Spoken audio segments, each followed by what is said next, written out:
ito ay rated SPG. Striktong patnubay at gabay ng magulang ang kailangan. Maaaring may masiselang tema, lengguwahe, karahasan, sexual, horror o droga na hindi angkop sa mga Natuklasan nga ni Tali na sarili nga niyang ina na si Melania ang pumaslang sa tatay Darius niya.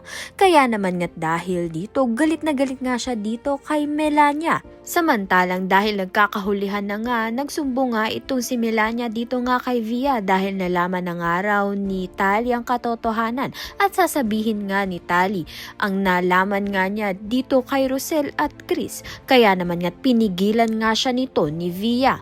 Subalit bigla naman ngang sumulpot itong si Belle at pinigilan nga niya itong si Via na saktan nga itong si Tali. Subalit tila nilalamon na nga ng kasamaan itong si Via dahil may hawak nga siyang armas na itinutok nga dito kay Chris at Rosel. Gusto niya na ngang tapusin ang buhay ng dalawa dahil nga sa selos na nararamdaman niya. Iniwan na nga rin siya nito ni Chris kaya naman nga't wala na nga siyang takas.